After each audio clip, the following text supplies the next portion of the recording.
Hey, welcome. I am Kath Nolan, once high-performing perfectionist good girl turned goddess of balance, kicking even bigger goals. This is the podcast where we make balance doable for busy, overstretched working women. Embracing your voice, your feminine power and energy allows you to truly step into greatness for the sake of you and all you hold dear. This is balance. The episode you're about to hear is one of my earliest episodes when the podcast was called Don't Be Asked and our focus was on building courage. Since then, you have evolved and so have I. You have fierce courage when it comes to others. And now it's time to balance what you're willing to do for others with what you're willing to do for yourself. Let's go, my friend. Let's bring balance into your life. So Luna Gaia is one of those rare humans dedicated to the betterment of humanity. She is a body image and self-esteem coach, a podcaster, a hilarious human, and she does not pull punches. Luna and I shared this book publishing journey together, and she's got this generous energy. And oh my, her book. There is a reason why Perfectly Imperfect hit #1 bestseller in so many categories. I have to tell you, look, I've spent some happy times in book club circles over the years, and Luna's book, Perfectly Imperfect, is something really special. It will move you to self-acceptance and especially body love. But the way she does that, it's like a deeply resonant poetry. She shares take your breath away, raw vulnerability and science and case studies. Her words are a delicious pep talk from a wise, funny, perfectly imperfect sage. I'm at home today near Sydney Harbour on Gadigal country, while Luna's a few hours south near the ocean on the land of the Wurundjeri people. This is really important to me because connection to country is one way that I remember to celebrate the value of unique perspectives as well as our common purpose. So look, I'm very grateful to the custodians and the elders of the Gadigal. I'm grateful to be nourished here and to be weaving my work and raising my kids here, to be sharing these conversations. This is a super fun conversation. Come on in and join us. Just this idea of falling in love with a stranger. We're so used to putting other people first and believing the negative self-talk. I think that we barely know ourselves at all. And certainly we don't recognize ourselves and other people's compliments, for example. We tend to brush them off. So this idea of falling in love with a stranger really appealed to me when you were talking about falling in love with yourself. Mm-hmm. Tell me more about this idea of proactively falling in love. Yeah, when I speak into the book is that I go into the adage, would you have you ever fallen in love with a stranger? And I say, we think that we have. We think that, the idea of that stranger, I might feel like I've fallen in love with that band member up on stage because totally it's so dreamy. I'm thinking every time there's a new episode of Bachelorette, I'm sure that there's a whole lot of people who are falling in love with a stranger. Correct. And we think that we're falling in love with them, but what we've actually done is just fallen in lust. Yes. And even if that's lust from a perspective of even a desire to be like them, sometimes, we admire them. Totally. And we mistake what real love is. Because real love is dirty. Real love is, real love shows up in the hardest of moments. Yeah. Not in the shiny moments. And that piece in the book specifically, I talk into, can I curse on your podcast? Yeah, gotcha. Absolutely. Thank you. So I talk into the part of that book of that people move in together and they fall in love and they think that it's going to be forever in a very short period of time, long before they've smelt each other's shit. And I mean that both metaphorically and practically, because in the beginning of love stages, we not deliberately most of the time, unless there's some abuse and narcissistic stuff going on, but for the most part, we're just on our best behavior because we want to be. We love giving and, oh my God, and it's all amazing and it's juicy and stuff. But eventually you're going to come across your partner when they haven't eaten, or when their mother has triggered them, or when you've just taken a dirty one in the bowl. You're going to have to come across each other eventually. And if the analogy works for there, Kath, because if we do not get to know our own shit, we can't love ourselves through it. Yeah. True love, real love, deep love is, as I said, it's in the trenches. It's all well and good to be a fair weather friend to yourself. So when things are great, when your hair looks awesome, when you're not premenstrual, when you're blah, it's really much easier to like and love yourself when you're put together the way that you think you should. Yeah. But real love, real self-love comes when you get to know the darkest parts of yourself and can love yourself through that. That's where it's the hardest. And most of us don't know those. Most of us are too afraid to walk into the shadow. Yeah. Because we think we're going to be swallowed by it. So we live a surface level relationship with ourselves. But if we can summon the courage and the guidance, potentially through the book, to be able to sink into some of those darker spaces, show up with love, then what happens on the other side of that is that you have a real, true, deep, lasting, beautiful relationship with yourself. I find it truly exquisite. You know, I think that a lot of people, certainly through my work, I find that a lot of people have this awareness of their baggage, awareness of their faults, but really not willing to go deep and explore, or haven't had the opportunity, or whatever it might be, to explore both the darker parts and also the glorious parts. Yes. You know, the glorious parts have been pushed away. You speak about Ariel fall in love with the experience of reading the book over and over and over again, as well as the lessons. And there's this line that you say, they will fight for their limitations and I will fight for the truth. Yeah. How do you convince someone? How have you convinced someone of where they only see the darkness? How do you get someone to believe? Yeah. The short answer is I don't. Yeah. Yeah. You know, and I'll give you a long answer too with that. What Kath is referring to, for everyone listening at home, is that I talk about a client who, when I first met, was just coming into sobriety for the first time in their life. And they had this deep core belief that they were worthless. And nothing that I would go in every single angle that I possibly could to penetrate this belief, to penetrate all of it. And nothing that I did with the skill set that I had at the time felt like it could break through. She wholeheartedly believed that it was true. And that's a limit. It wasn't true. I know it's not true. How can it possibly be true? So she's and this, I think, for so many of us, believes that in our deepest part, we are worthless. Yeah. And I actually, and her and I still talk about this. She's still a client of mine, and I got her permission to share with her in the book. And she said it was the moment that changed everything for her, when I told her that I didn't know if I could help her. Yeah. Because I would rack my brain. I'd get off a session, I'd be like, oh my gosh, how do I help her? I know that she wants to. I know that there's truth. I know somehow there's something. How? Yeah. I just kept asking, how do I do this? And I remember the next conversation, we're probably 4 sessions into a program, and the next session I said to her, and I said, we need to have a talk. And she's like, what's going on? And I was like, I don't know if you want to be helped. It's like, what do you mean? Of course I do. I'm like, no, you're so attached to this idea. You are so attached to this core belief that you believe that this is true beyond any doubt. And the only way that something is going to shift here is if you decide to suspend that belief for a fraction of a second. Because for me, Kath, all I need is a crack. You know, like I'm a spider that gets in through the tiniest parts. I don't need an open door. I just need a crack, but it's up to them to crack that. Yeah. They have to want to. You know, how many psychologists does it take to change a light bulb? One, but they have to want to change themselves. Yeah. That vibe. And I was really upfront with her. I mean, my coaching style is honest. It's raw. It's true. And I said to her, and I was fully committed to giving her a complete refund and saying, I can't help you. I said, not unless you decide, can you suspend this belief for just a second?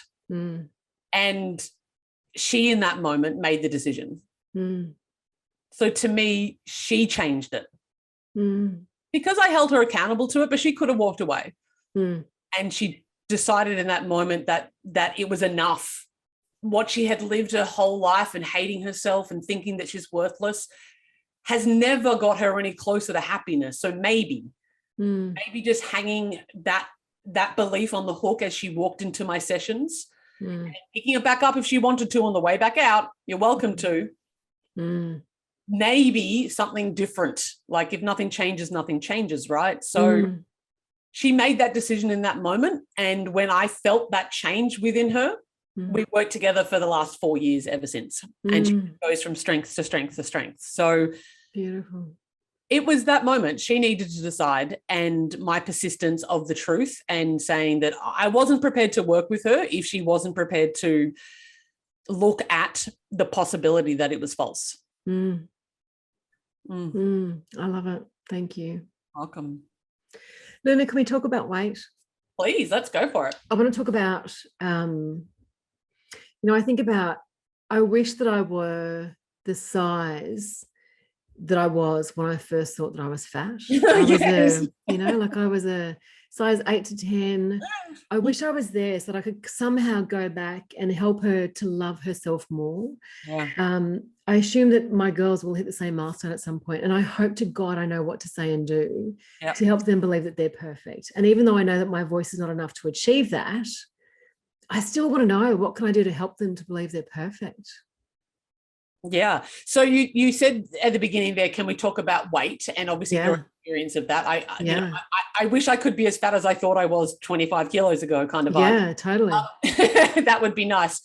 What is the connection there for you between going perfection, that you're okay as you are, and weight? What's the connection that I can get more clarity on to answer your question? It's actually, I don't know if I'm answering this question the way you're after, but it's not that I want to be the size that I was then. I want to go back and say to her, don't start this journey. Yeah. Don't start this journey of self-loathing and attach your weight to your worth. Beautiful. Yeah. So, my answer for both yourself, I remember this so many times. I've lost and put on 25 kilos a good 5 times in my life. So there was always that moment of like, I'll love myself when. Yes. I love myself when and even if it wasn't weight related at the time, it was always, because whenever I got there, by the way, it was never enough. Yes.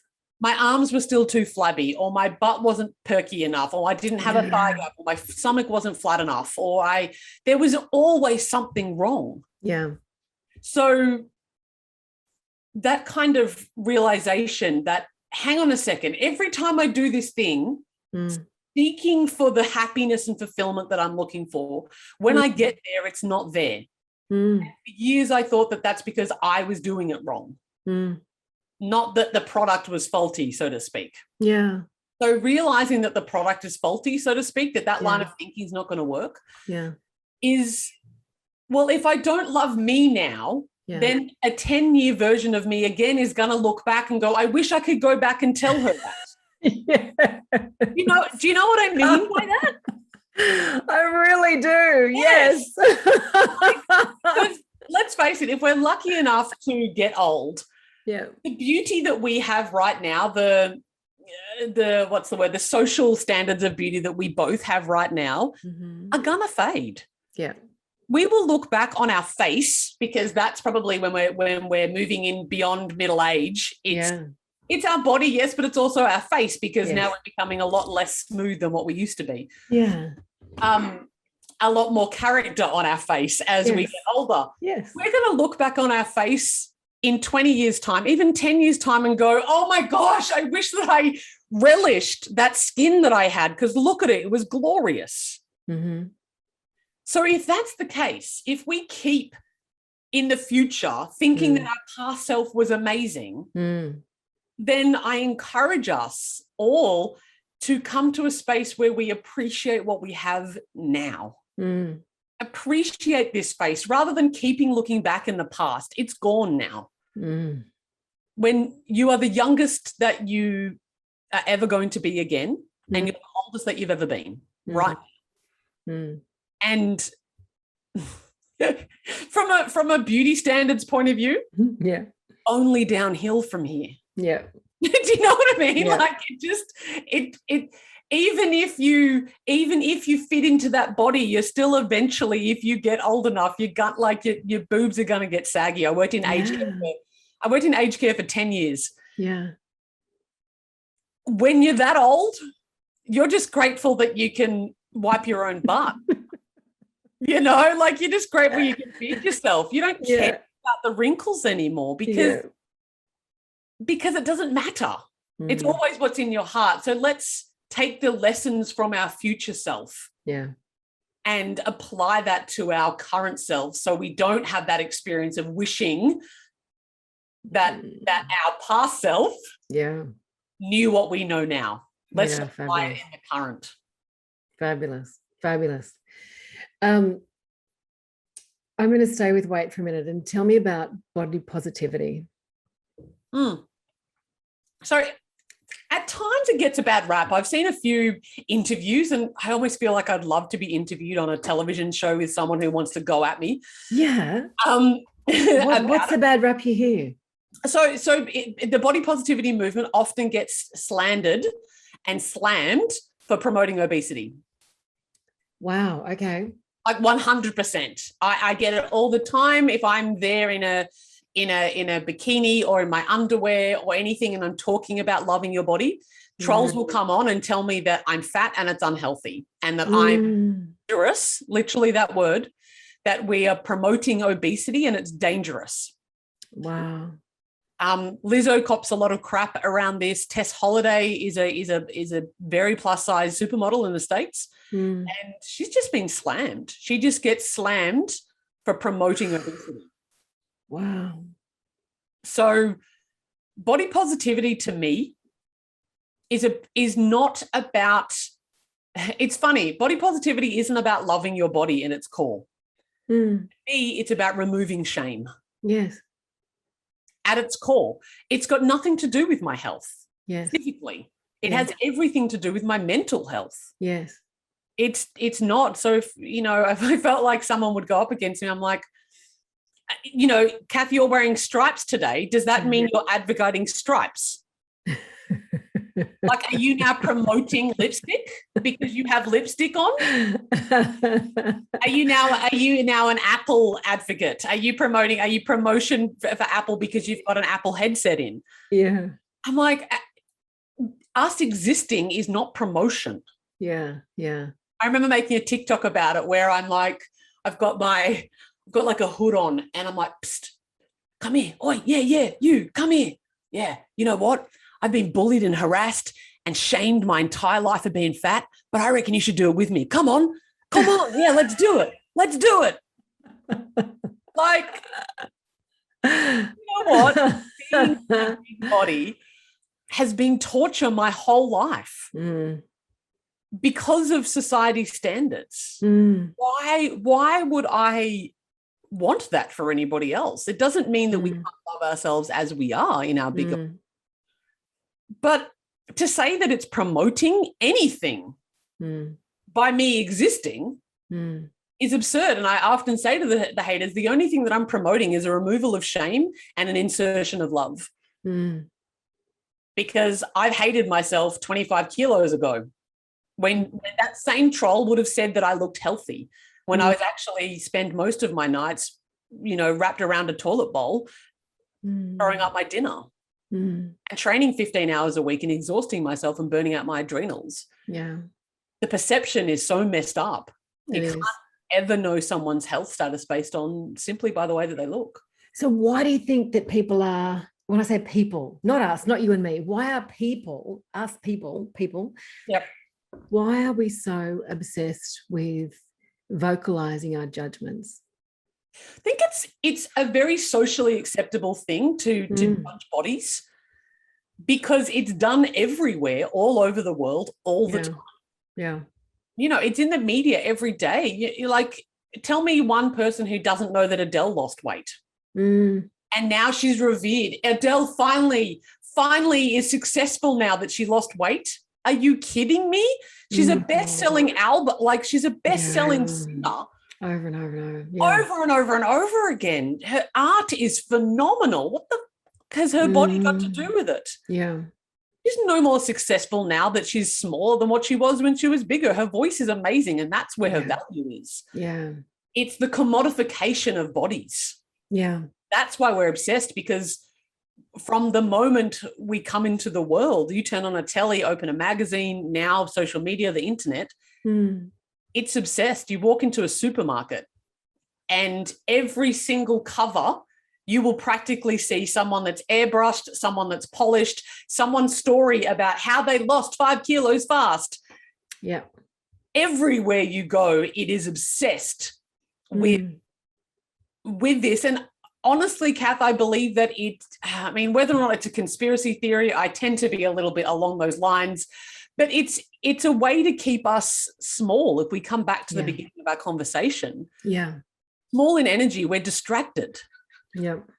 Can you imagine if even half of the adult women in the world, so we're talking, what, 1 billion, 2 or 3 billion people, imagine if all of a sudden they all stopped feeding the beauty and diet industry because they are more interested in doing other shit.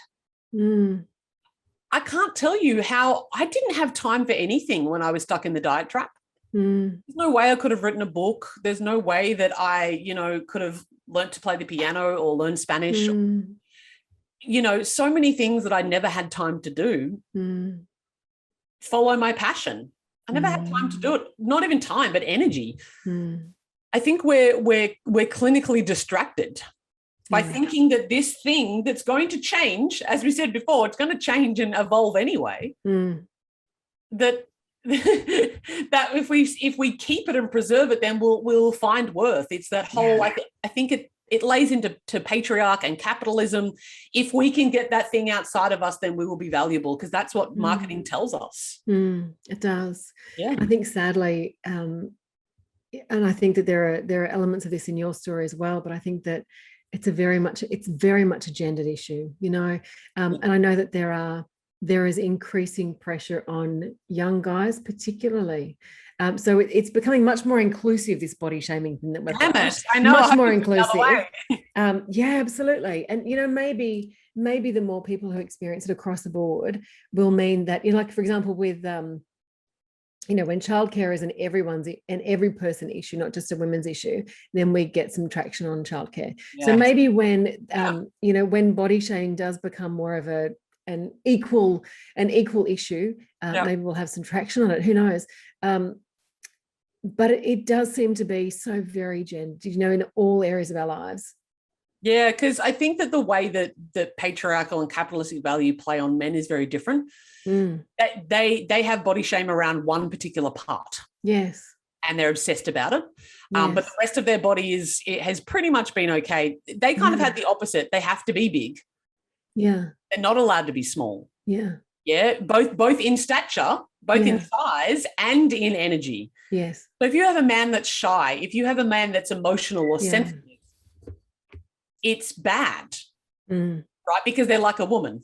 So it's like women and men play on opposite ends of the spectrum there. Men need to be big and tough and hold the line for the petite little women. The whole structure of it. And if women own their power, if men own their power, which is their vulnerability, as well as for women, then we don't need to have this battle that goes on, because we're just each on our own, owning our shit and dealing with our trauma. Yeah. Oh, touche. Touche. Luna, I had a question I wanted to ask you about meditation. Yeah. What role does it play for you? Oh, it's been an on again, off again thing for me over my life, but something that I always come back to. And because mastering your mind is the thing that allows you to be your big self. Because the small mind, your ego, your chatter, your beliefs, and thoughts, that's the thing that's in the way of you being your big self. So meditation is an incredible tool to be able to learn how to quiet the mind. And I also see this on a big scale, actually. I said it to a friend the other day that I believe that life is meditation. The whole thing. I get dragged into this world of I'm not enough and I should be and I shouldn't, and the rat race and the whole expectations, and I need to come back to me in my center. Yeah. Yep. And my life rushes away. Oh my God, I need to and I have to and I think. And then I come back to me. And that's not in a formal way at all. That's not me sitting on a cushion. That's just the whole process of self-love and coming back to ourselves is a constant coming back. And sometimes it's dramatic, right? Like sometimes you get to a point where that's enough. I've been going, I've been pushed, I've been stretched, whatever. That's enough. It's done. I'm done. Yep. And you break, and there's the, couch for 3 days while you do come back to yourself and you reevaluate and you shift and find a new place. Yep.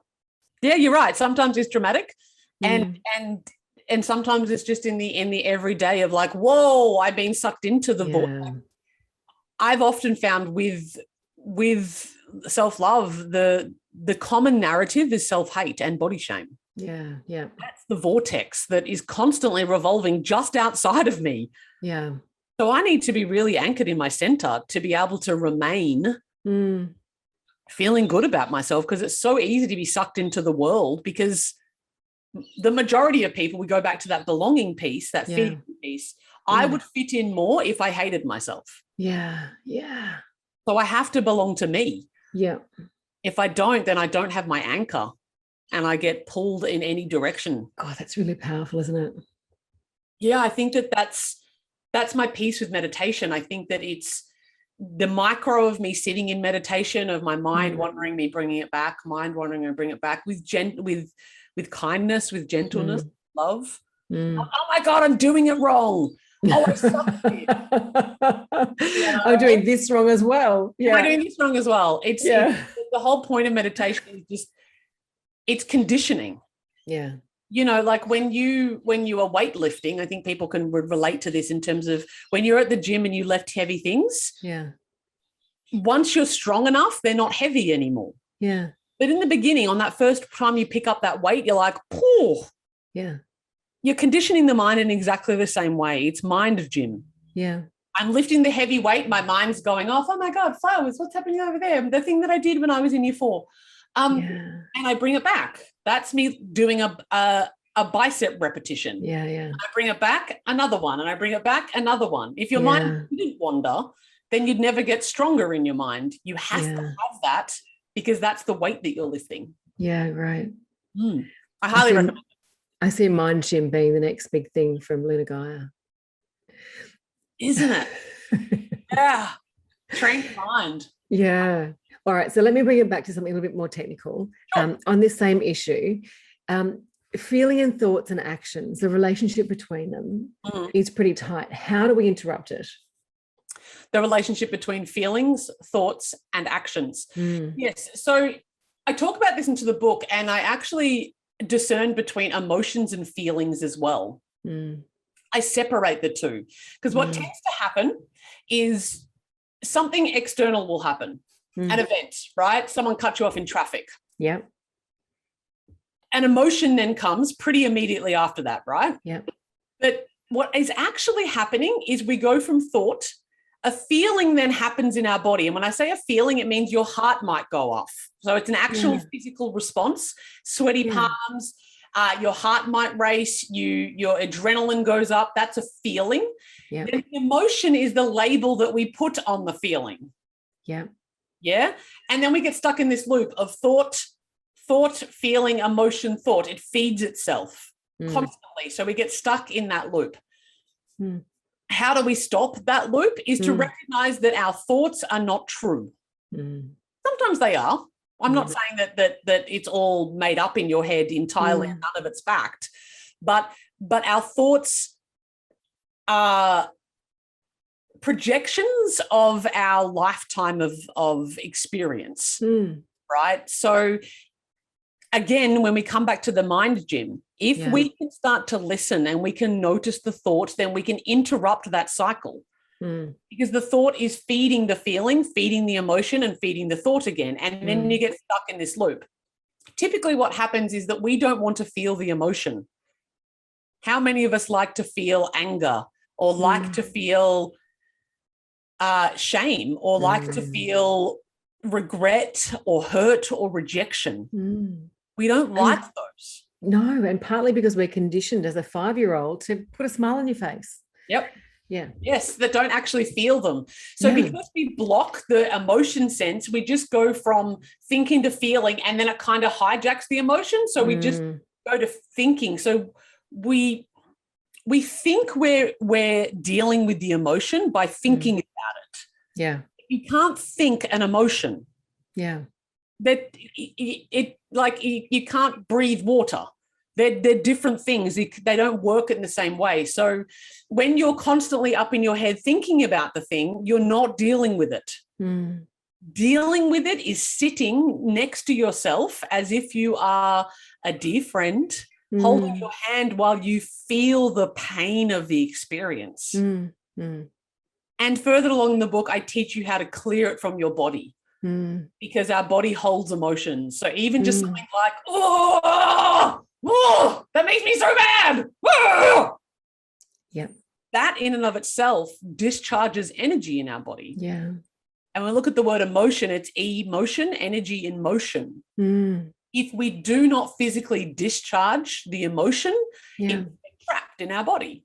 And then when the next thing happens that's kind of like that, the same response gets triggered and all that emotion gets flooded again because it's not clear from your body. So doing the physical, the body work, I use the example in the book of like a deer who's being hunted. And all of a sudden the deer's lapping at the water, having a time of its life. And then it hears a rustle and its ears a little prick. And then within a split second, it's on and it knows that it's being chased and it goes and it hammers and it runs. And on this particular occasion, the deer gets away from the lion. Yeah. Wonderful. Now, within moments, the deer does this. It shakes it out. It makes a little bit of sound. It discharges all the energy within its body. And its hormones go back to homeostasis. The cortisol in its level in its body goes down and it's gone back to a non-stress response. If that deer was human, the deer would go home and tell everybody about the attack. And it would lie in bed that night thinking about it. Should I have been there? I need to do it differently. The deer would be like, and for years to come. Yeah. The deer Remember that time. Triggered by that experience, right? Yeah. That's what we do as humans. Yes. We relive it. Now, it actually makes us that's part of our intelligence because we can now analyze what's happened in the past and make different choices moving forward. But the kicker there is that we hold on to the emotion of it.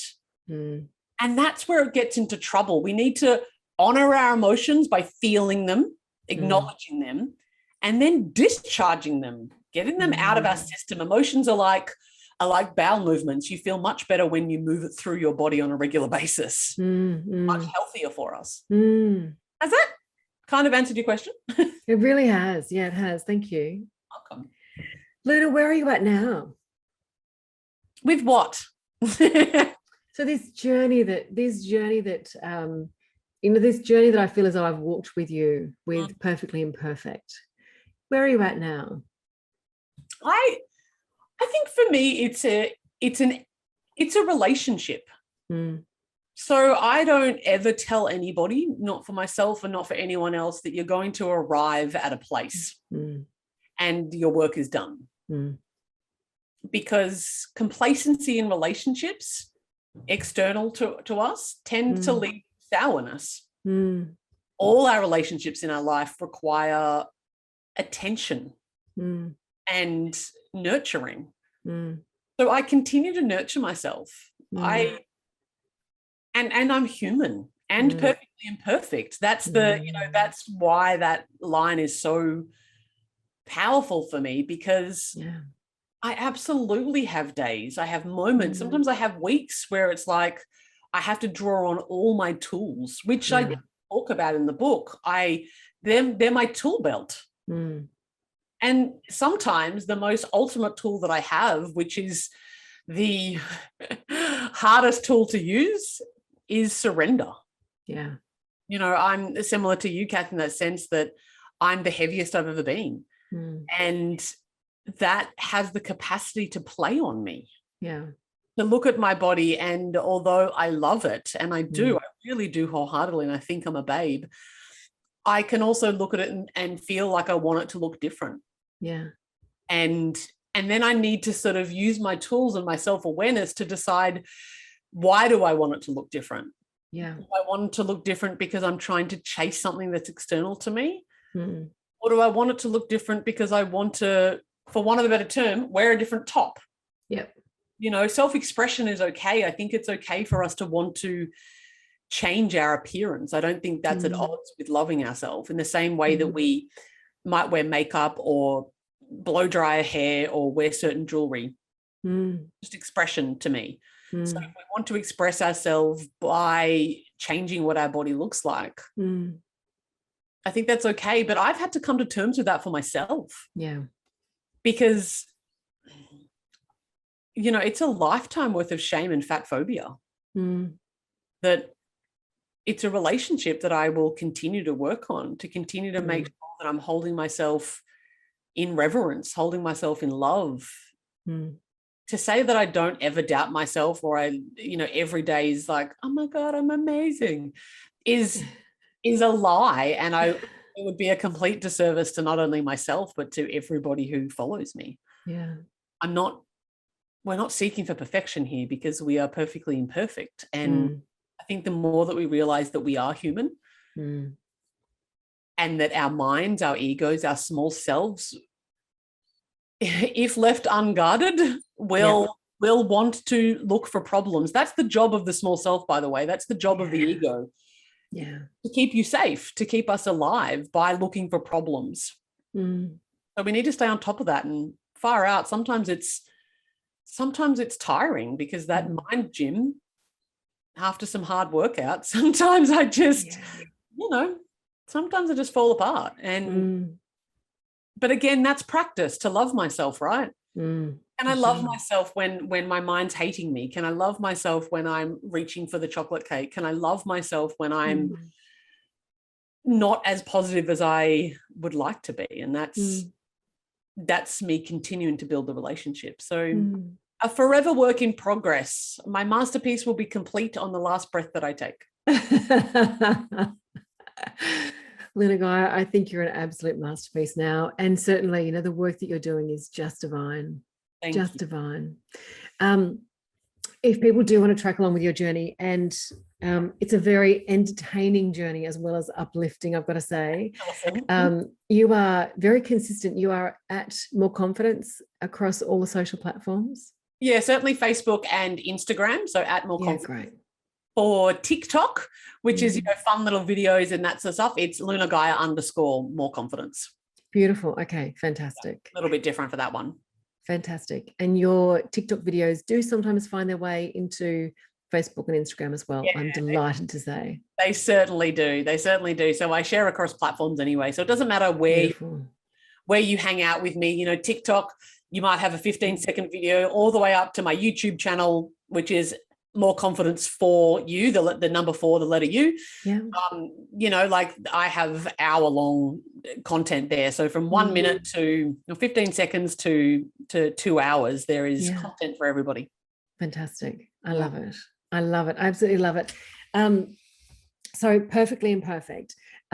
I would actually love to close this out by taking a couple of lines from the book. And I hope that I'm not bastardizing these lines, because I actually want to take a poem that you wrote. Oh, yeah. And I want to just grab the first line and the last line. I think they are just so powerful. Oh. The poem you wrote is called The Change. And I think this just so beautifully sums up the gift that you bring to the world, and the energy and the message as well. You say, it's coming to an end, they whispered, it's coming to an end. The pain you've been going through is how you will ascend. The risk is high, the rewards are great, but give me heartbreak any day over a life that's too safe. Oh, it gave me goosebumps hearing you say. It's got tears in my eyes saying it to you. Yeah, I remember writing that. I deeply remember it was a very painful time in my life. And And it was the sort of the channel, the download that I got from it was that our hearts are not meant to be in cages. They're meant to be broken. I think that we live in this world where we think that our hearts are never to be broken, but that's how they get stronger. That's how the light gets in and out. Because a life that's never been broken has lived in a cage. Totally. And I say a heart that's never been broken has lived in a cage, you know? Give me a heart that's broken, then safe any day, for sure. Thank you for that. Absolutely. It's been gorgeous chatting with you as always. Thank you so much for sharing. Thank you. Thank you for having me. It's such a blast. My pleasure. All right. Well, I'm going to so people can find you in all the channels, and no doubt I will be there too. And on my website, really, if anybody is at that point where you've done all the stuff, that the world has told you is going to result in you loving yourself or liking yourself or feeling happy, and it hasn't worked because it doesn't. Yes. Then I'm your girl, because I'm going to be able to show you what does work. How it works and how you can actually give yourself the freedom, not just to be in your body, which is magnificent in and of itself, but to be free to be you, free to be your exquisite self without the self-consciousness. It's actually possible. Self-love is a skill. It's not a talent. And I can show you how. So let's hang out. You sure can. It's been beautiful. Thanks so much, Luna. Talk again. Kat. Such a pleasure. Bye-bye. Bye. I believe that women do help other women. I hope that this episode has empowered you to question your willingness to go last. I hope that you will embrace balance, and I'm also hoping that you will help me to help other women to do the same. So how can you help? Show your support for the work. Subscribe and review the podcast here where you're listening. Follow the Goddess of Balance on Instagram to catch some cheeky behind the scenes and extras. Connect with me on LinkedIn and share the posts with your network. That would be sensational. If you have enjoyed this program, this episode, you will no doubt love my group coaching program. You got to find all the links to these in the little written blurb for this episode. Thank you, my friend, for normalizing balance with me. We are raising performance and reputations, wellness and equality. Together, we're creating positive change for working women, starting with you. Sincerely, I thank you for being part of the movement.